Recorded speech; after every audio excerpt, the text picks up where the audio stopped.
Heyo! Welcome to the Industry Idiots podcast. Turns out you're listening to last week's episode. You can listen to today's episode if you head over to our Patreon at patreon.com/industryidiots. For supporting, you'll get it a week early and access to one Patreon exclusive episode each month. Either way, thank you and enjoy this episode.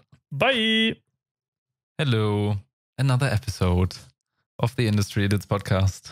Yeah, thanks for hanging out with us, guys. Nice that you're back. Whoever is on the other end, we can see each other, but we can't see you. You can't see us. Maybe one day you will see us with video podcasts, but not right now. That would actually be cool, like doing video podcasts, but I'm not sure my internet would support that. But True. Once we upgrade our connection and provider and whatever it's needed and get the proper gear, we can do it. How have you been, Sven? I'm doing fine so far. Helped a friend moving out today and moving places, and that instantly reminded me about this one game that came out like weeks ago. It's also called Moving Out, of course, and because I tried that out via Xbox Game Pass, and it's actually pretty fun and exactly emulates the moving process while also like exaggerating a lot with what you can do while moving, but like the core challenges are the same. Doing the Tetris with a truck where you have to store everything and then putting the stuff through like the tightest spaces ever. And yeah, that was my day basically. How was your day? Was that the game, before I move on to my day, was that the game that looks a lot like and plays a lot like the cooking party game? Overcooked, yeah. Yes. It's completely in the same fashion like Overcooked. Okay, awesome. Well, I was making today, I know today is Monday, or today is a holiday, and I was making pancakes. So I ate like 10 pancakes, and all of them were stacked with chocolate, Nutella, and marmalade and sugar. And now I'm struggling with the post-food nap heart attack feelings, but otherwise I'm good. I'm doing fine. Borderline diabetes. Yeah. Infusion. Borderline shocking. My insulin levels are spiking. I do not have diabetes, but nonetheless, my blood sugar levels are spiking for sure from this food, from this meal. Other than that, everything's golden. I've been playing a lot of Skyrim this week. Oh yeah, you've been telling me about it. Yeah, I know. Some of you out there will be rolling their eyes because Skyrim has now become a meme since it's been re-released everywhere. And as you guys know, Sven and me both now have VR headsets, and I've been playing a lot of Alyx and all of that, of course, but also Skyrim VR. And while I know it's a bad port, or it's maybe not a bad port, but it's just a port, you know? It's not a game that was made ground up for VR. Mm-hmm. But while I agree with the general sentiment that the game Skyrim VR is not really playable in its vanilla state, when you have the right mods, it's the best experience you can have, dude, in VR. Everyone out there, but also Sven, you gotta try it. There's one thing you need definitely. That's a non-Skyrim thing. It's called natural locomotion. You can get it on Steam. Everyone who has a VR headset, especially if you have a small place, get natural locomotion. It's the most immersive way to move. It's fucking amazing. What it does is, I mean, you know smooth locomotion, right? Moving the stick to walk in the world. Mm-hmm. Second most immersive. Third most immersive is shift teleporting. So you aim somewhere and it like pushes you there, like a teleport with a lerp animation. And then the like a dash, least, basically. Yeah, like a dash. And the least immersive version is an actual teleport. So this is natural locomotion. And what it does is, if you don't have feet trackers, which I don't, so I'm using that version, the Index has these touchpads. So you rest your thumb on the touchpad and then you move your arms like you would be moving in real life, like up and down. If you just run anywhere and you notice that as a human being, you're taking your arms with you, right? So what you do in VR is you move those arms the same way, and that moves you forward. And it feels so realistic and natural. And suddenly you don't realize anymore that you're confined to a space, because you're not breaking your immersion by using a stick. You're not teleporting around, but instead you are walking somewhere. You are walking places. And you never reach the edge of your playing space anymore. And you don't have to fight with yourself by telling yourself, I want to feel immersed. I want to walk through this door like in real life. So sometimes I walk with the stick towards the door, then I go backwards to the edge of my playing space so I can walk through the door like I would in real life. All of that is gone. Now I can fully walk through Skyrim with natural locomotion. All right, it's a long monologue and it's still going to continue a little bit because that's only one of the things. Also, it's an insane workout, by the way. Like people who know me, I started going to the gym like 1.5, 2 years ago. Shout out to Alex, my gym buddy and best friend. And we went 3-4 times a week for 9 hours in total. And I've never had muscle ache this hard as after playing with natural locomotion running through Skyrim for 3 hours. So you get natural locomotion. You get VRIC, which is giving your virtual body inside Skyrim that responds to how you're moving, and fingers and hands and arms and everything, so you can see your armor. And it has weapon slots and holsters where you can sheath your weapons into and pull them out. And then you get things like Dragonborn Speaks, where you can speak the dialogue and the NPC will understand what you said. So when you're chilling and speaking with other NPCs, you can read the dialogue and the NPC will understand and feels for you like a conversation. How exactly does that work? Like, speech recognition. Do you still have like the dialogue boxes and then you say what you can read on screen and then it gets...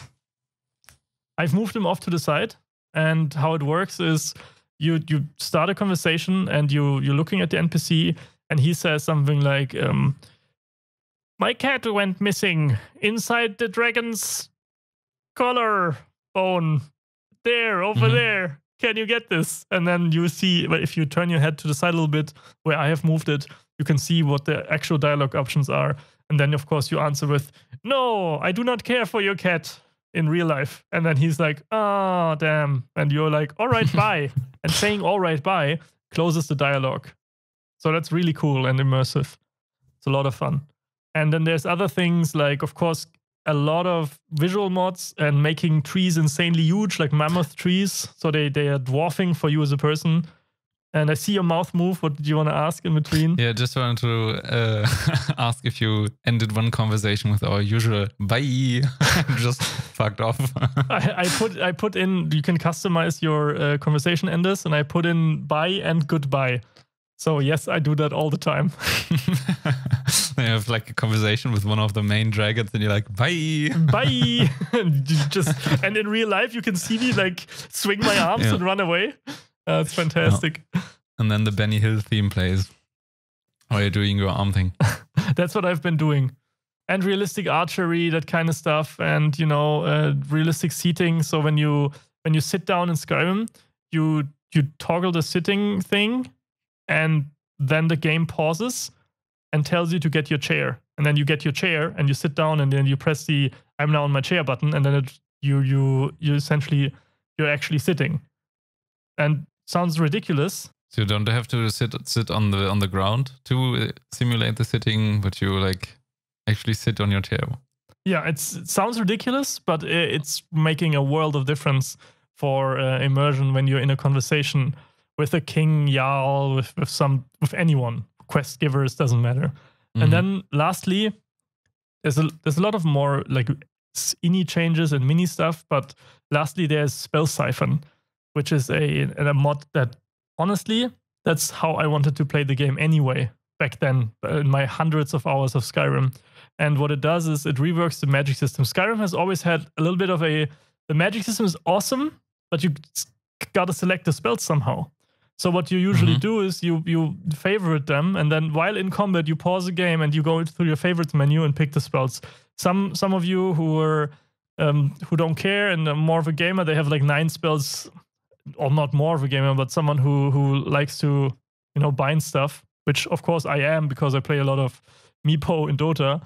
So I had always my 9 favorite spells bound on keys 1 through 9 or whatever, and then I'm pressing those keys, but it's still not the quick same. Selection thing. Yeah.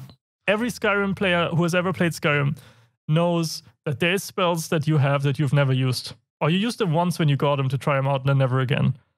because they were so, yeah. And you see you grinning, you did that. Yes, everyone did that. I know. Yeah, just because it's so much of a hassle to go through all the menu tabs and find the spell you want to use in that situation. So it's not as spontaneous. It just completely pauses the flow of what is happening. Exactly. And then you have all these awesome spells maybe modded in, immersive spells that fit the lore-friendly spell add-ons, and you have 300 spells and you use a maximum 9 over your entire playthrough. And that, of course, that sucks.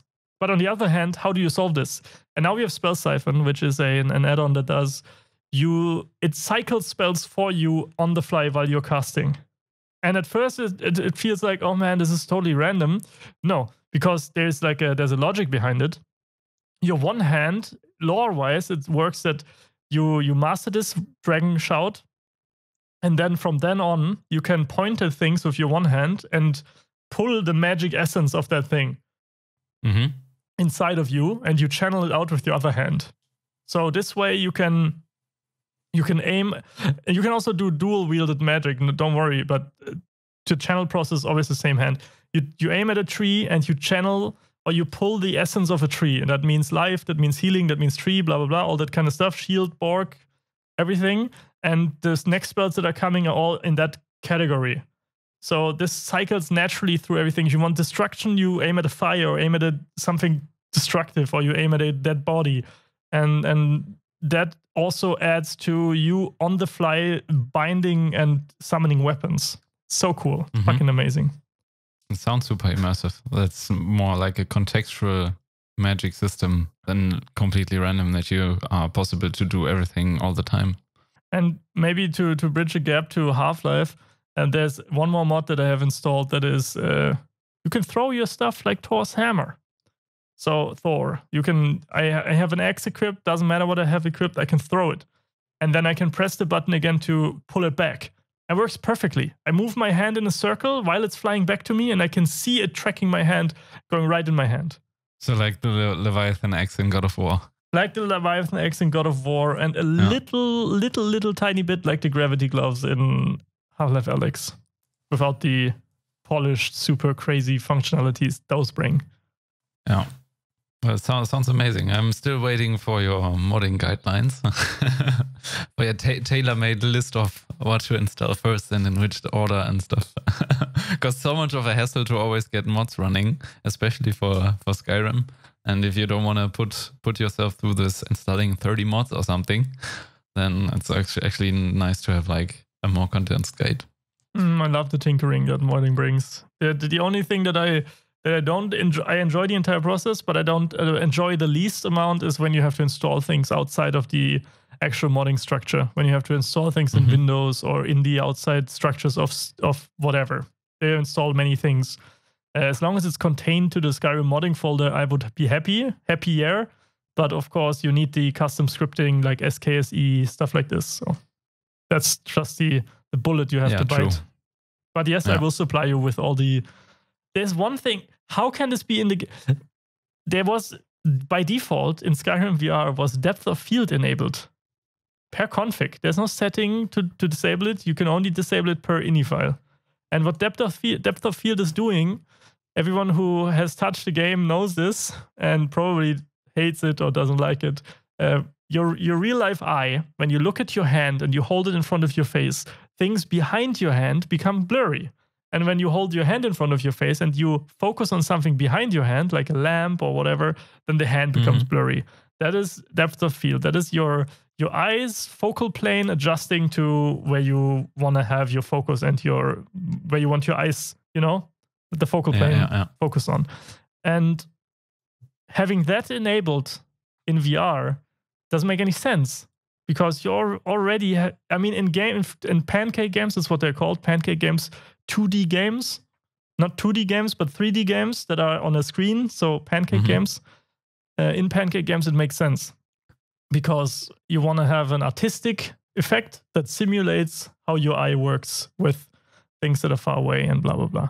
But in VR, with the lenses and the 3D and everything, that is already done by your hardware, being your body, your eyes. So there's no need for the game to have it as well. And now the additional problem was that it's focused on a crosshair that doesn't exist. So it's only focusing where your head is moving and centering on. Yes, later on with eye tracking, that could work fine. But right now, currently, no. So you look at, you have your head straight at someone and you look slightly to the right, everything's blurry. So go on, disable that. There's a console command for that. Definitely disable depth of field in your Skyrim VR. If you're playing out there and you're like, my game is really blurry, it's probably because the game is so old. No, it's because of depth of field. Yeah, there you go. Yeah. Game can really turn into a whole different type of experience when you like have a different hardware situation around it and all the mods and the settings. It just sounds completely different from like the first person Skyrim experience I've been trying out again recently. So looking forward. You will be blown away. I can honestly recommend, even if people aren't really a fan of Skyrim's gameplay or game design or whatever, I can wholeheartedly recommend a heavily modded Skyrim VR experience. It's really, really amazing and the closest thing we currently have to a magical, real adventure. There's only one thing missing that hopefully some studio will do at some point, to the Skyrim Together experience in VR with your friends. That you have like a huge open world AAA thing where you can run around with your buddies, fight monsters, and that would be fantastic. Hopefully someone, we know that there's 7 or 8 AAA VR games in the works right now because of the job offers that are being sent to us. But of course they like are bigger all ones, AAA. Yeah, AAA. Things. I said AAA, no, only AAA. Oh, okay. 7 or 8. Of course, these offers are always like unreleased or unannounced AAA VR project. Unannounced. You only know the studios. Ubisoft's currently working on one as well, and maybe one of them, hopefully one of them, is working on some kind of MMO co-op thing that is not linear, right? Yeah. But looking forward to that. We've played around a lot with Skyrim Creation Kit and the Red Kit, looked at all of these, the modding tools these games provide. And while Skyrim Creation Kit is super awesome, I know that you and me have more experience in Source. Have you had a chance to play around with the new Alyx tools yet, Sven? Oh, what a smooth transition. Yeah, it's basically what I did like the last 3 days, nothing else, while also trying out all the different applications for Oculus and stuff. But like to me, it's the most fascinating thing to have a game that is like, in that sense, open source in the Source engine, to see how developers are like structuring and layouting their stuff, how they are scripting events, how they are setting up all the environments, and where they even hide stuff. And sometimes you even like can come across stuff that feel like the usual game devy duct tape implementation solution, like stuff that is used in places that it's not the same purpose for it, for example.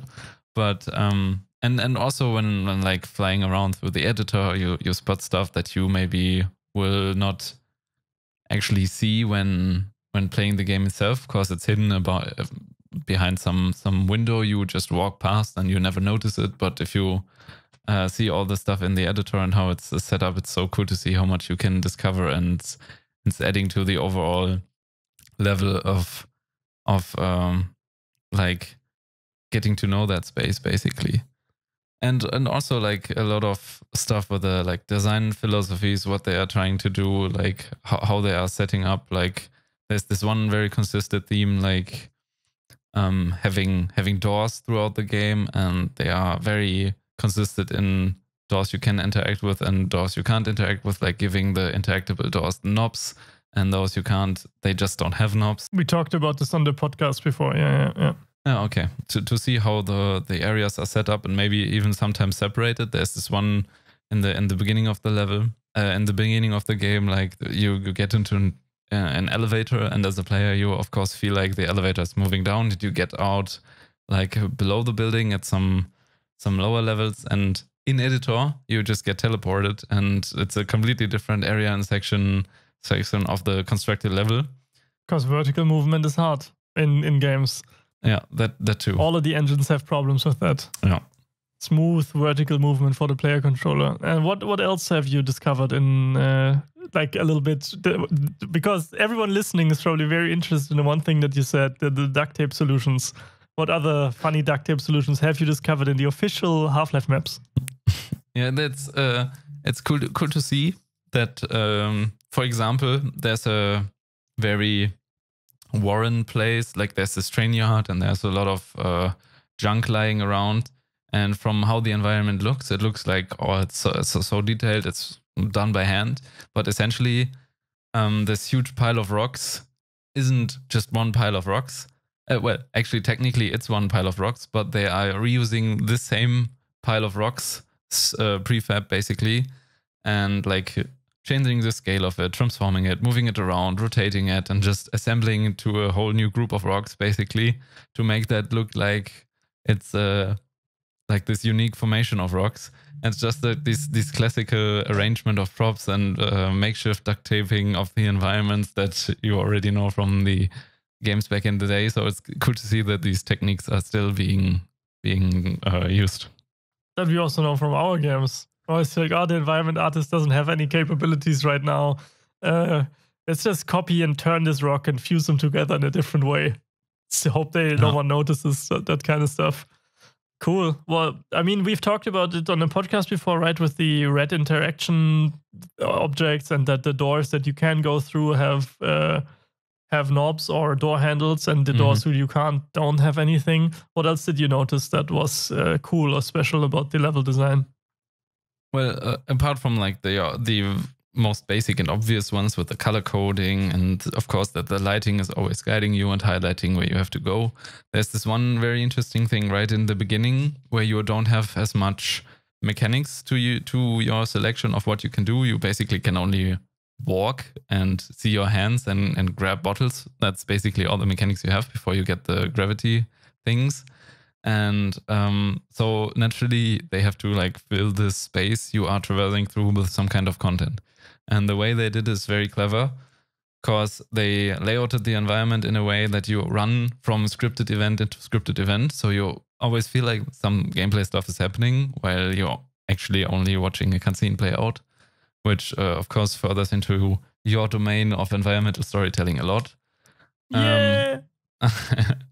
So basically, going off from this elevator situation where you leave the building, the way they do it in the Source engine is always like you walk into a trigger box, which is just a squared box most of the time, or some rectangle box with a trigger inside it. And when you move into it, the scripted sequence is being played out. And these, how they are structured and placed around the level is like, I'd like to call it a little bit of this bait and switch basically. So you run, you see something interesting, some kind of point of interest, some sequence or animation or NPC interaction. You run over it, look over it, like look at it and inspect it a little bit. And then when you have moved your body over there and turned around, then there is like a new vista, a new scenery, a new composition where you are immediately are exposed to something that's also catching your eye. So you run over there and then you get over there. And while you are over there, you maybe miss what's being left or right of you. Then you move over there, you inspect that, and then you turn around again and you are again exposed to something new. So you always have this point of interest. You get rewarded for something, but then it comes something new is being presented basically to your view.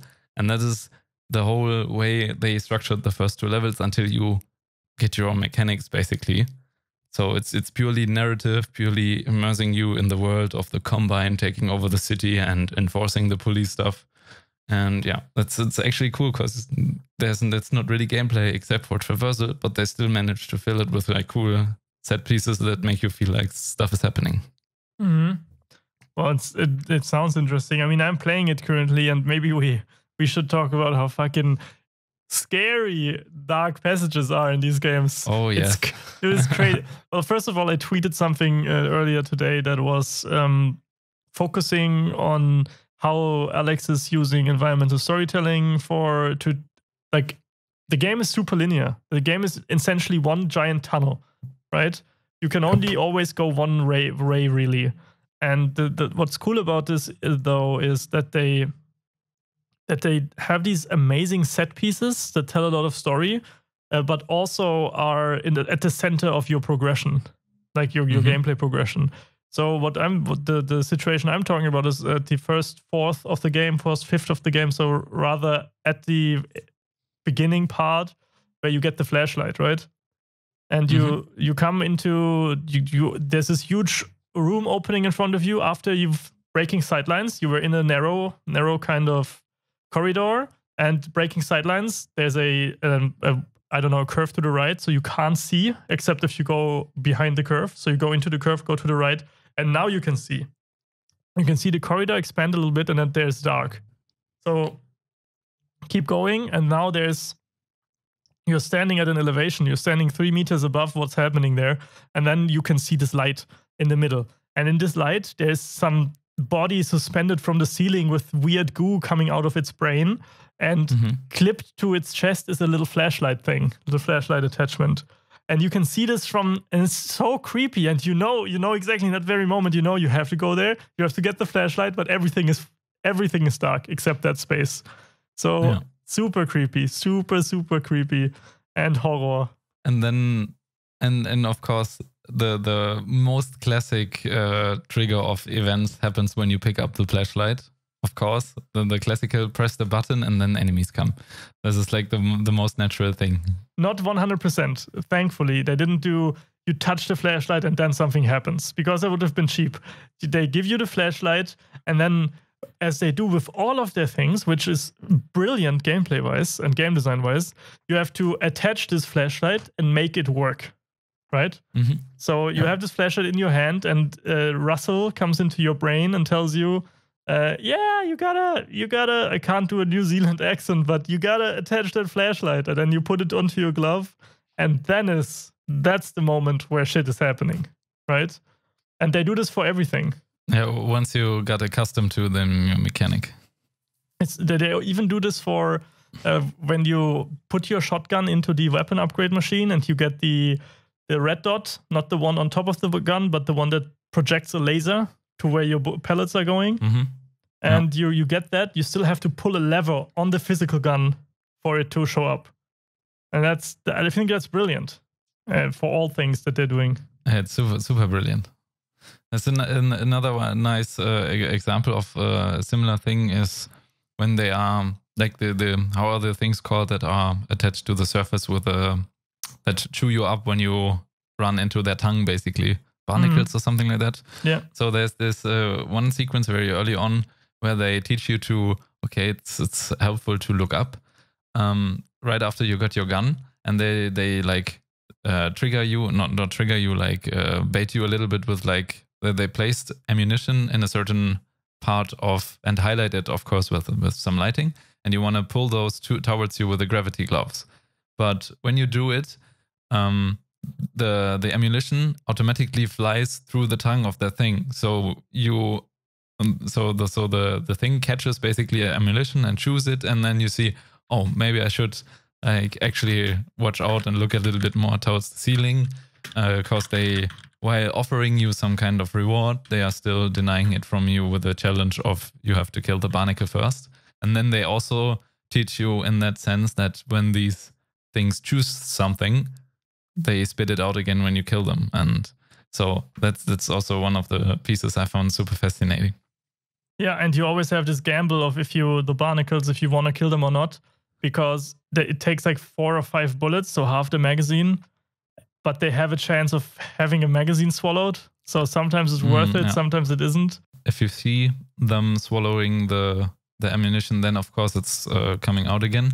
But it kind of also gives you the sense of, okay, should I risk killing all the barnacles for maximum ammo or resin and resource gathering? Of course, not all of the barnacles will provide you with some rewards. Otherwise, it would be like natural to kill all of them. So you always get a reward. You kill evil alien stuff. Yeah, you kill evil alien and it's safe to proceed. That's the kind of reward, of course. But there's a thing that's super interesting, and that isn't a thing in other games, I think.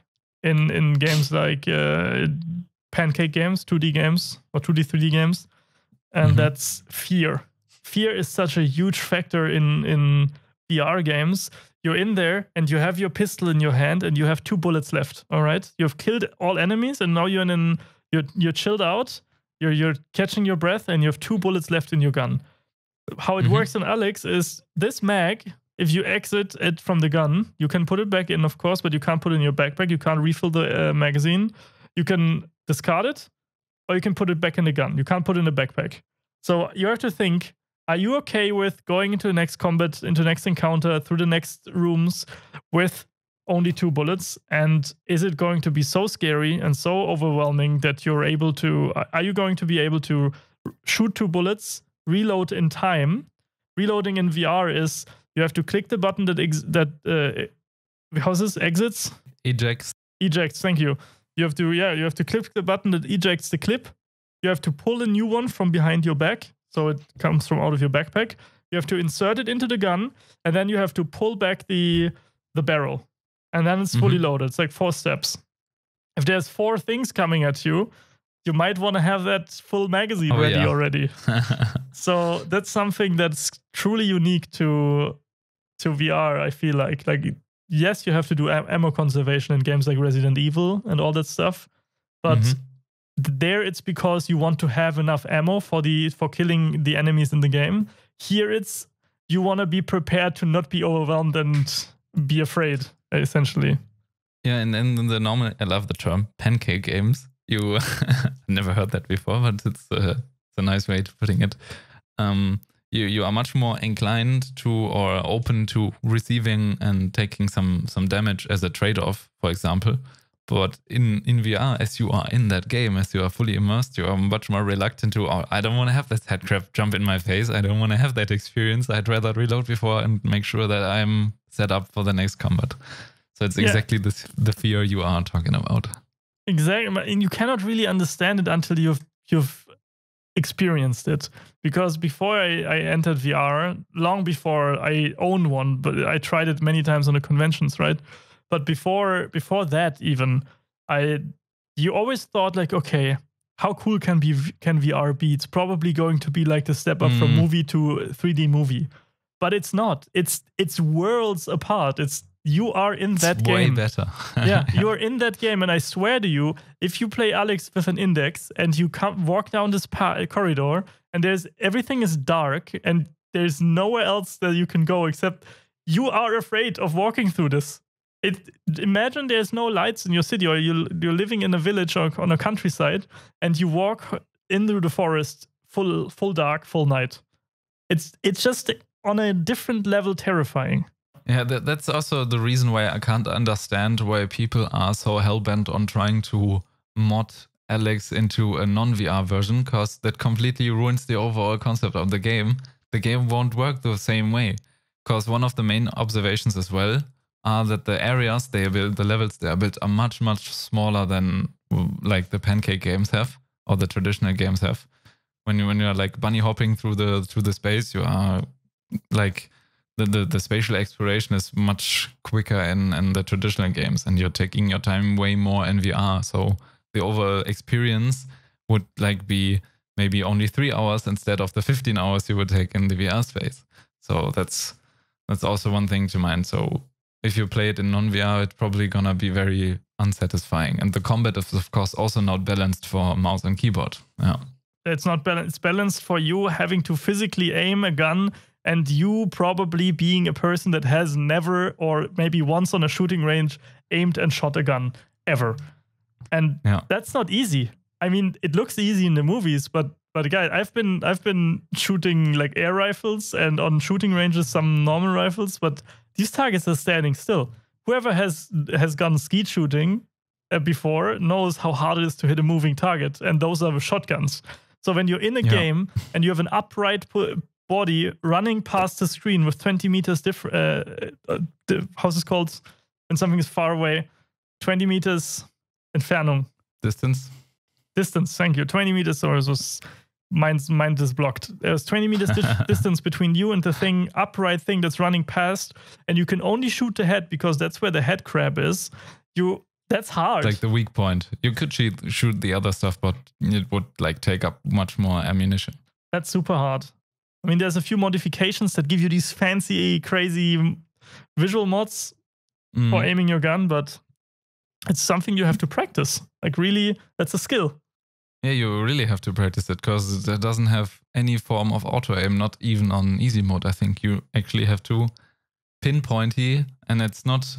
Once you get the reflex visor thing, the attachment, then it gets a little bit easier to aim. But beforehand, when you only have the most basic form of your gun, you actually have to maybe close your left eye or hold it between your eyes to really pinpoint the thing you are aiming at. So yeah, you have to close your eye and do your one eye. I do this all the time. I don't know if it's. I don't know how it's done in real life. Like how is a police officer or a military personnel, how are they trained to shoot? I don't know. I don't know if they're trained to shoot with both eyes open. I can imagine they are, to not lose any awareness. I think it would only be with one eye. But of course, I have no idea. I have no police training, so that was just a guess. I've read something somewhere that the other eye is kept open for awareness' sake. But I could be wrong. I don't know. I don't know at all. To get the most, like the biggest field of view for potential other threats coming from the sides and stuff. Yeah, but aiming happens still with one eye because this is we have to align two things, right? The I don't know the English words for it, but from the iron sights, the front and the back part, and that can only work with one eye, of course. So yeah, it's really amazing to see that this is something that you have to learn, not because the game is done poorly, but that's actually a life skill that you need to have inside this game to survive. And it's only also interesting to see that most of the interaction and body things that are already like trained into your body, that you are doing the, how do you say it, real world actions as well. Because when I see myself aiming, you could hypothetically only do it with one hand basically and do it like this twitch the gun around and do the gangster shootout move basically. But I find myself using both controllers to do this, holding one hand and giving like some support to the one hand that is holding the gun and trying to emulate the real life shooting thing. And there are like a lot of different points in the story where you also try to like really react natural. For example, I found myself when like this head crab is moving towards you and then jumps towards you, I found my arm. I found myself taking my arm and trying to cover my eyes and my head, or like slap it away instantly, like from reflexes. Or there's this other theme where you drop into the elevator and there's a combine of in front of you, and then you instantly raise your hands into the air, like, oh, I'm surrendering ish. You do that instinctively in a lot of situations in the game, when it just feels like that would be the most natural thing you would also be doing in real life. So that's so cool to see that these patterns also translate into the virtual realm. And that they have been thought of and recognized by the developers, right? This is super important. Oh, that's a good point. Even thinking about, okay, you're gonna, well, if you playtest your game, hopefully that comes up.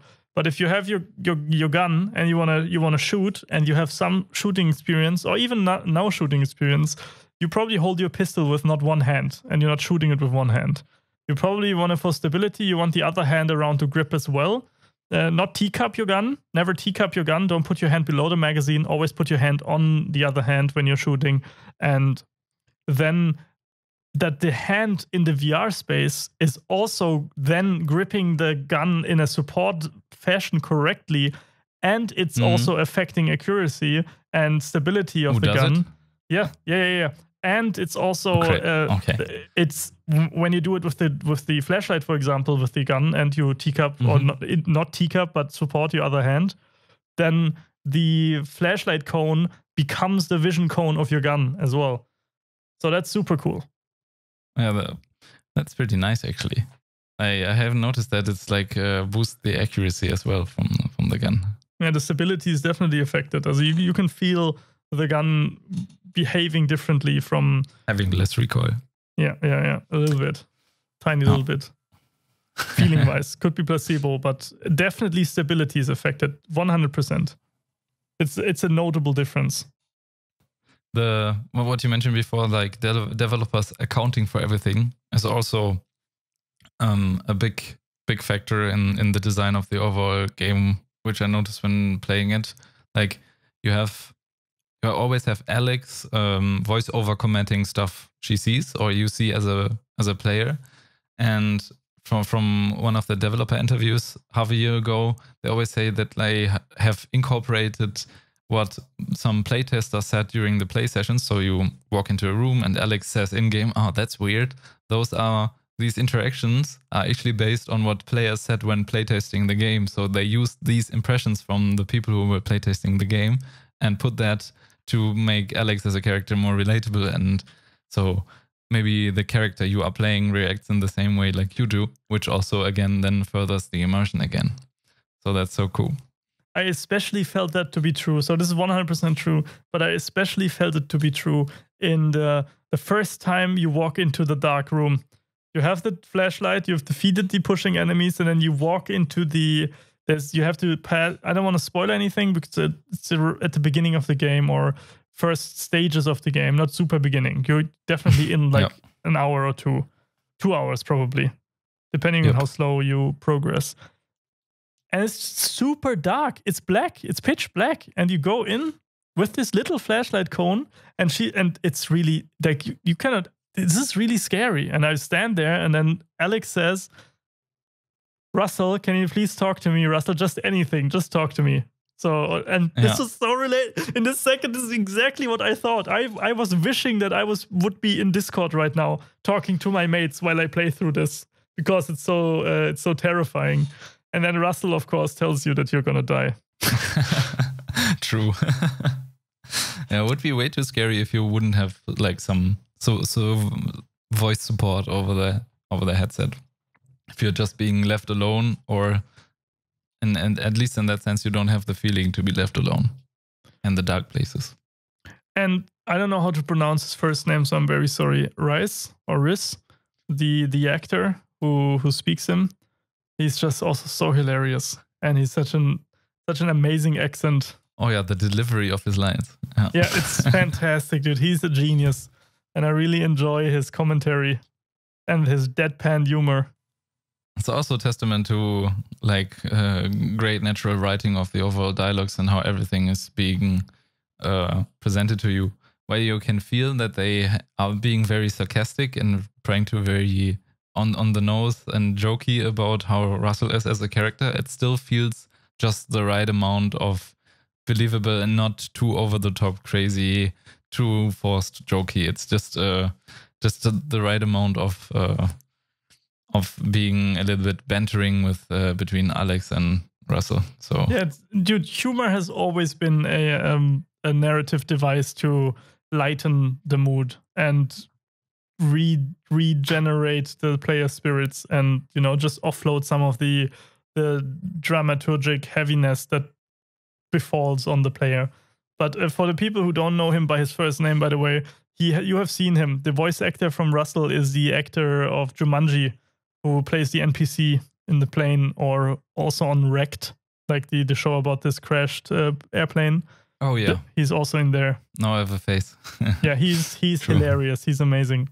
Oh. And New Zealandish actor, pretty great. But that's actually also just noticing now. There's also a trend in all the other Valve games that you have this continuous voice-over interplay between either being standalone, for example, in the Portal games, or between the characters you are playing with, for example, in Left 4 Dead or in Half-Life 2, that those interactions are basically what are driving the plot forward next to the actual actions you do.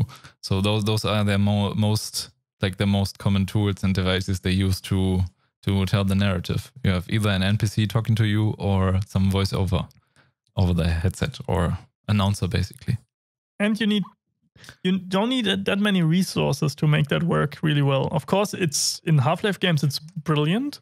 Like, it's amazing what they are pulling off.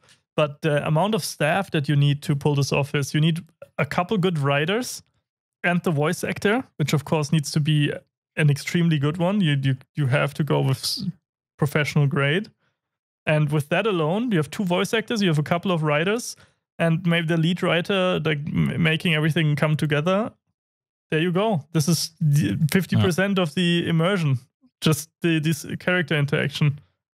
Oh, that also reminds me of the one discussion that was happening in the one Discord you are core master of. Excuse my shitty accent riff. At this place, of course, we have to shout out the Narrative House Discord.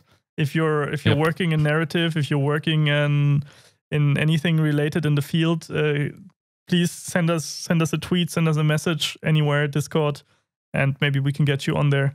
It's a very cozy, awesome community. So thank you to Torsten and Edwin for making that happen. And it's an amazing community. This is, for the time it has existed, it has like gotten super active, to be honest. Like it's like been growing in the last 2 or 3 weeks to about 200 people or something. And in each channel, there's always a discussion every day. So that's pretty cool to see. And always like deep discussions, like about the topic, about responsive narrative or about, player interactivity and that kind of stuff. So it's a very cool Discord for developers. Okay, go for it. Yeah. Long setup for what I wanted to say, just picking up on the conversation that were going on there. They were discussing about cinematics and cutscenes overall. And the conversation also took a turn because I wrote that like it's very different how cutscenes are in the how what was the term again? Pancake games and VR games, for example.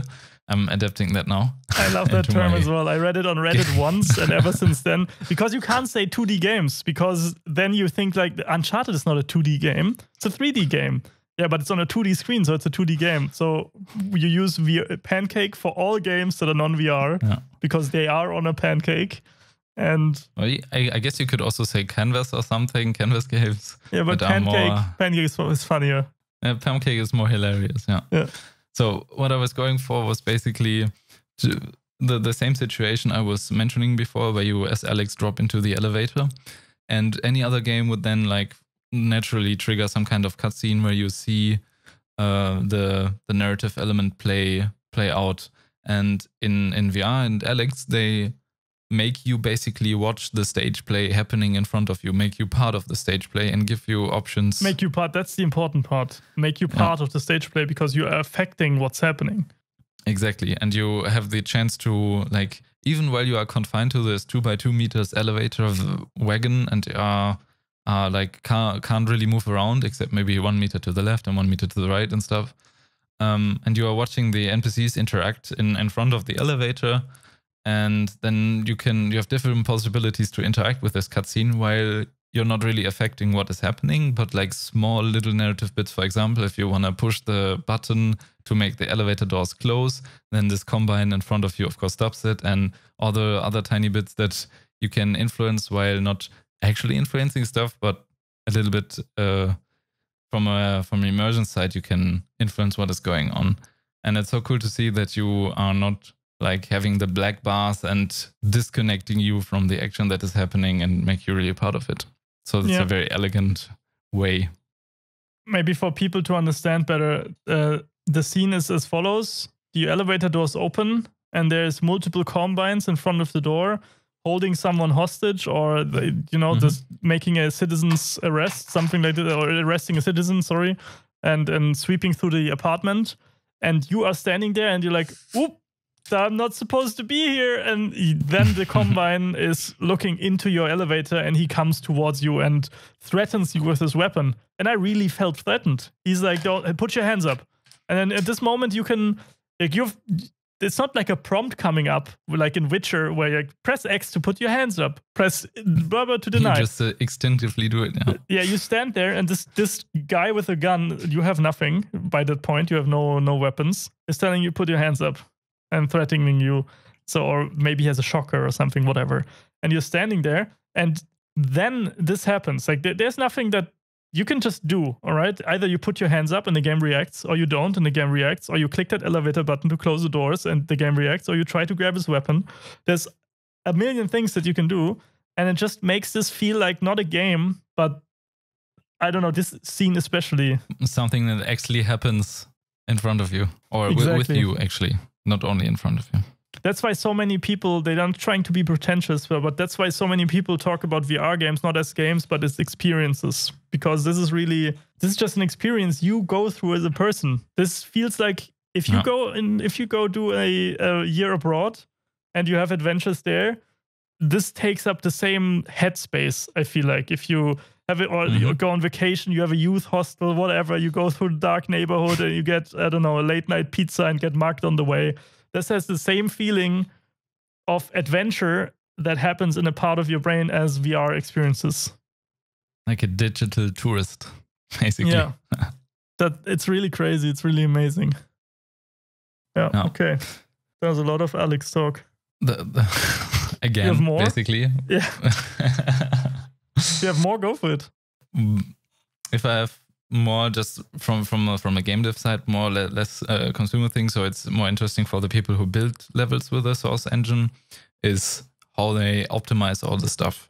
Like from when you play the game, all the composition and assets you see, the buildings and the environments, seem like there's also stuff behind the stuff you can't see. But of course, if you take a look around around some corners, if you would clip out of the confined play space, then you would see, okay, there's nothing there. There's this one kind of offensive term for it. I'm not sure if it's the same term in English as well, but there's the German saying of Apachen Saloon, basically, that you only have like the front of a building, but there's no interiors, and that's like the way most games are built around the play space. So of course you have always the playable area, which is super detailed, which you can't walk through, but everything else around the play space, everything that's only the backdrop, the decor, is of course only like has to be displayed what you can actually see and not anything beyond that. Yeah, one-sided faces, exactly. It's crazy.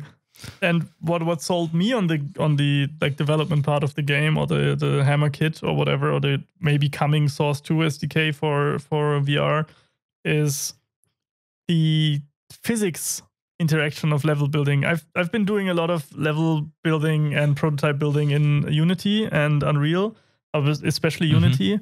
And the thing is, even with Pro Builder installed in Unity, when you try to snap objects together, let's just say you have a table and you want to stack books. Sounds like the easiest thing, but the edges aren't snapping to each other. The surfaces aren't snapping. There's no physics interaction except if you press play, and I hate it. And it's just so unnatural to place things because you're moving on these set axes, and it's just super annoying. But in Hammer, you have these pile of books, and the physics are on, and you can just move them, push them around as you would in real life, and arrange them how you want them to be with their gravity and everything affecting it. And it's just, it's such a fresh breeze. Look much more natural. These decorating and the detailing tools are really what I'm missing from the other big players in the editors game, basically. And all of them as well. I mean, the level design community is always complaining about the big engines not supporting enough level design. Yeah, and enough blockout prototyping and doing stuff quickly and fast. And that, for example, not sure if Unity by now bought Pro Builder, if it's always integrated, but like it's integrated. Some time ago it was only a plugin and or some asset pack you would have to download. It's not an asset pack in the store anymore, but it's still an asset pack that you have to activate. But it is part of Unity. It's in the package manager. Okay, I see. Yeah, but it's not something they built the engine with while having like this flow of, or this workflow and pipeline of level design in mind. So making prototypes happen is sometimes more of a hassle than it could be. And I feel like the way the Source editor is also structured supports that a lot more. This quickly doing like some brush work with the meshes and quickly coming up with environments which wouldn't be as quick and possible without plugins or asset packs in texture blending. Oh yeah, texture blending. Yeah. hotspot materials. Yeah, that's for AAA or very big games, and you're not making a little game dev prototype in the Source engine most of the time. Of course, super hot exists, but most of the time you aren't. And something that prides itself in being a prototyping tool like Unity engine should definitely have things like physics interaction when you build things, so you can build them faster and more intuitively. And all that kind of stuff, making shit happen fast. I mean, hypothetically, you could use the cube tool and the stuff tool, but you would completely fuck up the UV of every object, so you can't make use of the same space you already built and reuse it later. You would always have to replace everything one by one. So that's the most frustrating thing. That's true. I mean, now we're almost at the end of our episode, so we can't really break open a new topic. But I also feel like the old topic has reached its natural end. So we're stuck in between fronts. True. So anything else on your mind, personal stuff that you want to talk about, Sven? Well, what's going on? Well, personally, we are right now, as you guys know, I'm also part of like a student team that are working on their project and maybe looks to publishing at some point and getting it out there.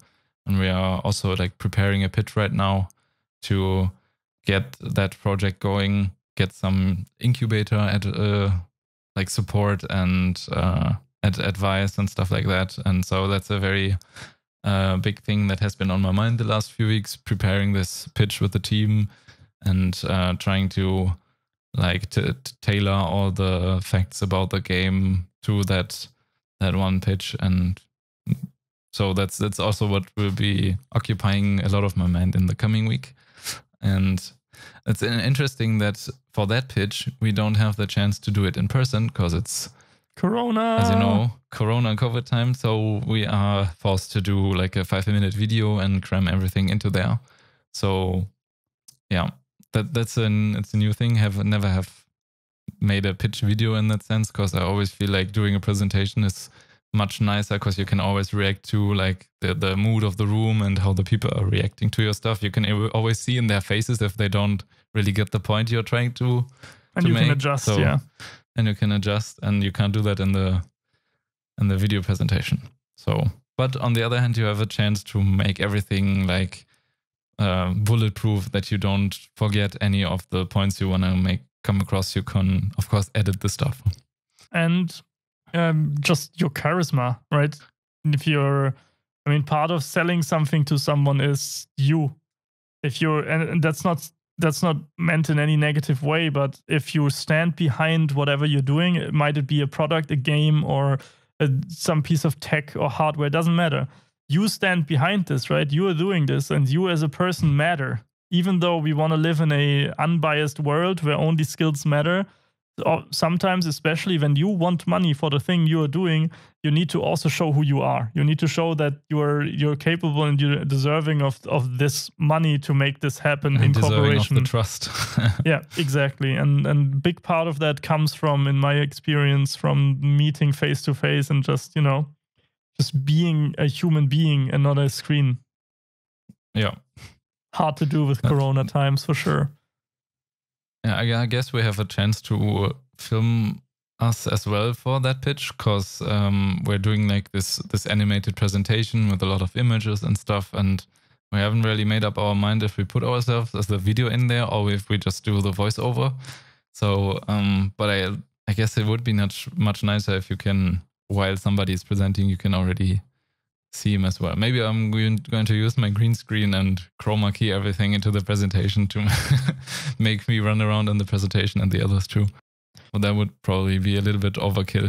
What I wouldn't do is like a cringy kind of thing where like, hello, this is the wonderful developers and I am Sven.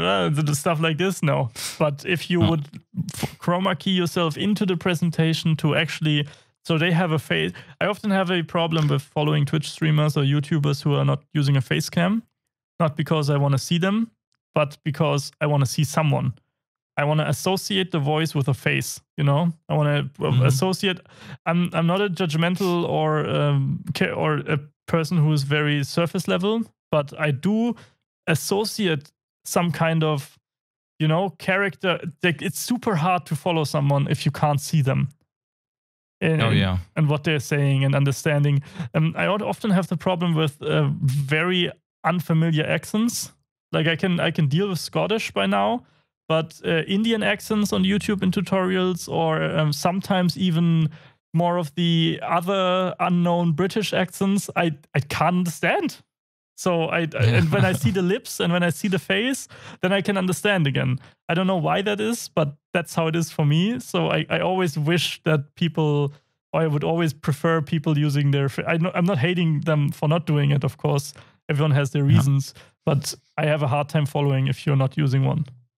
Or for the least bit you can do is maybe like similarly to what like TeamSpeak or Discord do. If you turn that on, that you get whenever somebody speaks, you get this icon of his profile picture overlay in the top left, right corner, wherever you want to do. You can probably do that, which would support it a little bit, but it doesn't probably solve the whole issue of trying to convey some sales charisma. Yeah.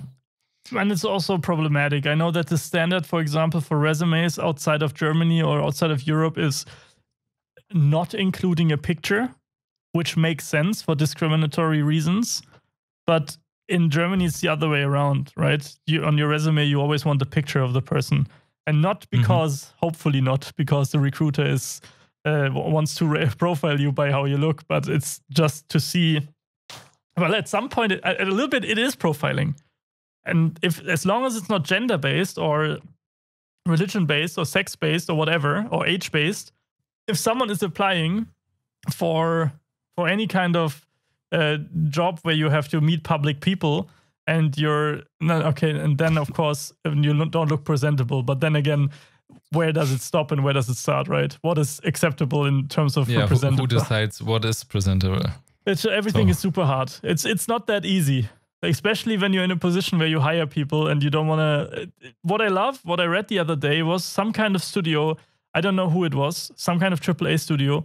What they are doing is that they have their hiring teams, right? And they are filtering out all the good resumes, and then they remove all personal information from the resumes and portfolios, and leave only the work and the thoughts to the work. And then is the moment where they show it to the people who are deciding who's getting hired. So the people who are deciding have never even heard, spoken to, seen, or known anything about the personal person behind this work. And they're only deciding based on the work. And that's a very, very fair approach. And I like it. But that also, of course, has its negative points. Like now suddenly your personality doesn't matter. But it did kind of matter to even get that far, right? So it's a double-edged sword. But I prefer a fair version like that over any kind of discriminatory version like that. And I have also removed my photograph of all my resumes and portfolios myself. Yeah. I think the work is always what gets you to the point where you get an interview. And then the interview is the part where they check on your personality as well. Or do the profiling if they are not as nice. Yeah. And this is, again, not from a negative perspective. It's just a big part of psychology and building a good team. Building a good team is matching personality types that can work well together. Oh yeah, like we discussed last episode with different developer personalities, how you want to build up your studio and what type of people you want to have there. True. What I don't like, I don't want to end this episode on a note like that. But what I don't like is if people do this like only male applicants, only female applicants, only blah, blah, blah, blah, blah, blah. Don't do this. Just judge people for their work and their drive. True. All right. We're at the end of our episode. At the end of the episode, it's always time for the socials. So if you click on the episode details in whatever player you are using, you, of course, have the ability to click on the link to Twitter, Discord, Instagram, whatever you want. However you feel like engaging with us is your way of choice. So that's your chance.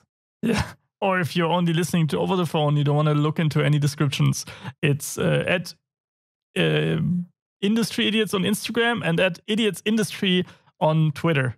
And as always, if you hashtag something with the Industry Idiots hashtag on Twitter, then we will see it and we will talk about it in the episode. And bye. Bye.